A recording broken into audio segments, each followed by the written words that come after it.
Okay, I wanted to just go over quickly a little video tutorial about going over the clipping mask and image tracing.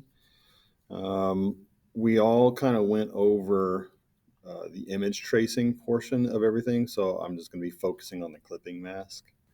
I'm going to go into Illustrator, and these are the files that I had you download. And then we're going to end up doing these two photos, and then you're going to get a photo of yourself, and then either find another image to use to mask yourself onto, or you can use one of the existing templates that you already did.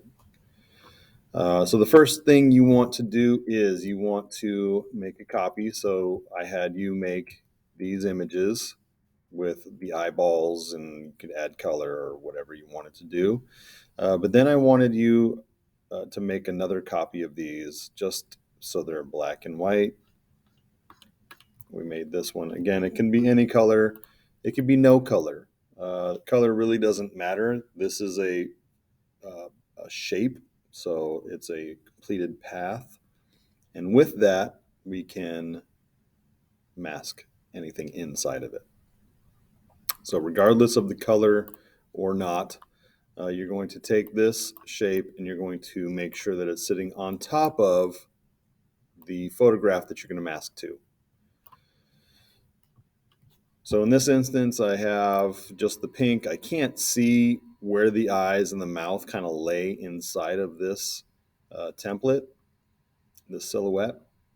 So I want to just click on that, and I'm going to take the fill out, and I'm just going to make a stroke. So just hitting this little swap fill and stroke, that will do just that. That way I just see the stroke line really faintly in the background, and I can use the photograph to kind of line up where his mouth and his eyes should be in relation to uh, this shape. That looks pretty good to me. So just to make it a little visually interesting so we can see it, I'm going to turn it back to pink. You don't have to. Now we're going to mask it. So the important thing is we have to select both of these images. So I'm going to select with my selection tool, just click and drag through so I have both of those shapes. They're selected, not grouped together, but I have them both selected. And then if you look over here in the properties panel, all the way down, you see it say make clipping mask. And then that's as easy as clicking that, and it masks the top shape to the background shape. So from here, I think it looks pretty good, but the edge of his hair is is kind of showing. So I want to manipulate. I want to move it a little bit more. Now this is grouped. So if I click into it, I've got both images. I can't just click into one unless I go into isolation mode. And to do that, I'm double clicking onto the photograph. By double clicking, we get into the layer. So this is layer one clip group. So we could isolated clipping. And I want to just go into the photograph. So by clicking one more time, I get the photograph. You can see that's the bounding box around the photo. And I can shrink it. I can move it. So I'm inside of it, inside of that mask. It's called isolation mode. And so I'm just going to make some minor adjustments just to kind of line them up a little bit better. I'm trying to get that piece of hair out of there. And then to get out of it, I can double click outside of that isolation, or I can go up there and click that. I'll go back in it. Or I can click this little back arrow twice to get out of it. Then I'm still in the group. Okay, next up we are going to do the witch. So in this case, we have this witch. We have everything grouped inside of it.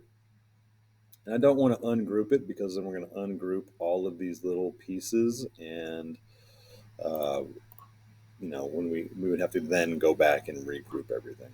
So what I want to do is I want to use the direct select tool, And if I click on just that which face, I've got it.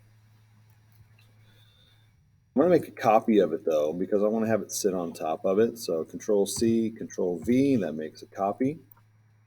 Then I can get in my selection tool, and it's not grouped with the witch face anymore. So then I can take this, I can place it over this lady's face.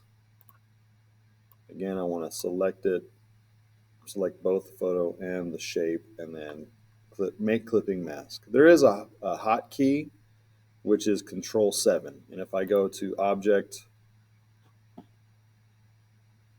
Clipping Mask, Make, it says Control 7. So that's the hotkey for it. We'll just do that, Control 7. And then we have that same thing. So again, I think the face is a little too big, so I'm going to double click to get inside that layer. Click one more time to get the bounding box, and then I can shrink it just a little bit.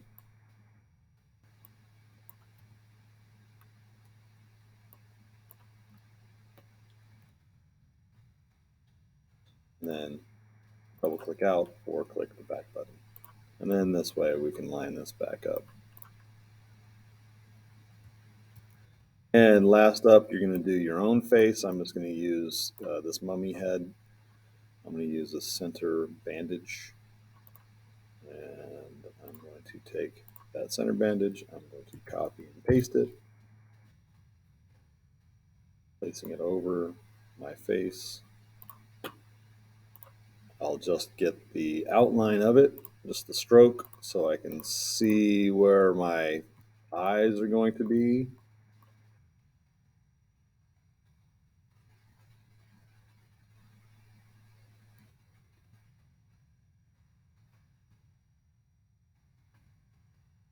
And for me, I'm just trying to get my hat out of there as much as possible, even though some of it's going to show, and that's okay. I'll just turn this back into a solid just so we can have a better visual, and then I'll select both and Control 7. Now, double clicking in it, I want to just adjust kind of like my eyes a little bit more so they fit in there a little bit better.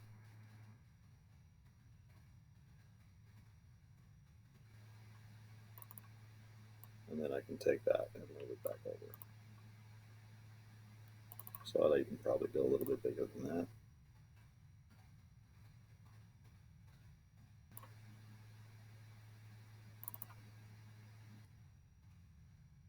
There you have it.